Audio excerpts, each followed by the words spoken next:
ଓଡ଼ିଶା ଓଡ଼ିଶାକୁ ଭାରତର best keep secret ବୋଲି କୁହାଯାଏ।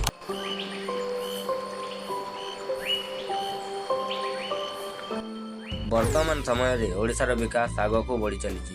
ଓଡ଼ିଶା ଅନ୍ୟ ରାଜ୍ୟମାନଙ୍କ ସହ ବେଶୀ ଚଳିପାରୁଛି, କିନ୍ତୁ ବିଭିନ୍ନ ସମସ୍ୟାମାନଙ୍କ ପାଇଁ ଓଡ଼ିଶାର ବିକାଶ କ୍ଷେତ୍ରରେ ବାଧା ସୃଷ୍ଟି ହେଉଛି।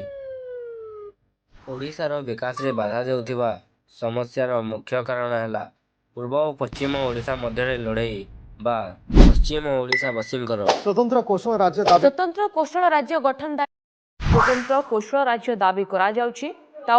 ପୂର୍ବ ଓ ପଶ୍ଚିମ ଓଡ଼ିଶା ମଧ୍ୟରେ ହେଉଥିବା ଲଢ଼େଇକୁ ଜାଣିବା ପୂର୍ବରୁ ପ୍ରଥମେ ଆମେ ଓଡ଼ିଶାର ପଲିଟିକ୍ସ ଓ ଓଡ଼ିଶାର ଗଠନ ବିଷୟରେ ଜାଣିବା। ଓଡ଼ିଶା 1936 ମସିହା ଏପ୍ରିଲ 1 ତାରିଖରେ ନୂଆ ରାଜ୍ୟର ମାନ୍ୟତା ପାଇଲା। ଓଡ଼ିଶାର ପ୍ରଥମ ମୁଖ୍ୟମନ୍ତ୍ରୀ ହେଉଛନ୍ତି ଶ୍ରୀଯୁକ୍ତ ହରିକୃଷ୍ଣ ମହତାବ। ଭାରତ ସ୍ୱାଧୀନ ହେବା ପରଠାରୁ ବର୍ତ୍ତମାନ ପର୍ଯ୍ୟନ୍ତ ଓଡ଼ିଶାର ମୁଖ୍ୟମନ୍ତ୍ରୀଙ୍କ ସଂଖ୍ୟା 15 ଅଟେ। କିନ୍ତୁ ଏକ୍ସ ଚିଫ୍ ମିନିଷ୍ଟର ଶ୍ରୀଯୁକ୍ତ ନବୀନ ପଟ୍ଟନାୟକ 24 ବର୍ଷ ଓ 98 ଦିନ ଧରି ଓଡ଼ିଶାରେ ସର୍ବାଧିକ ସମୟ ପର୍ଯ୍ୟନ୍ତ ଓଡ଼ିଶାର ମୁଖ୍ୟମନ୍ତ୍ରୀ ଭାବେ କାର୍ଯ୍ୟ କରିଥିଲେ।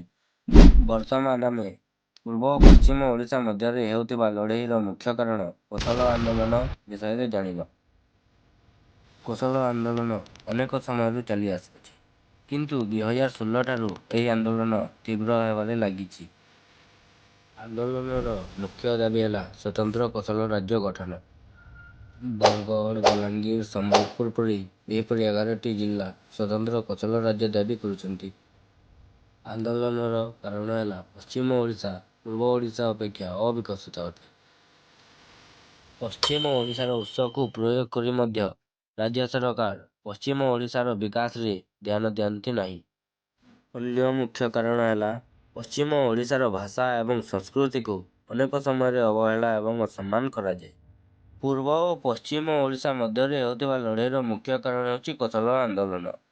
ତେଣୁ ରାଜ୍ୟ ସରକାର ପୂର୍ବ ଓ ପଶ୍ଚିମ ଓଡ଼ିଶା ମଧ୍ୟରେ ଭେଦଭାବ ନ କରି ସମ୍ପୂର୍ଣ୍ଣ ଓଡ଼ିଶା କିପରି ବିକାଶ ହେବ ତାହା ଉପରେ ଧ୍ୟାନ ଦେବା ଉଚିତ।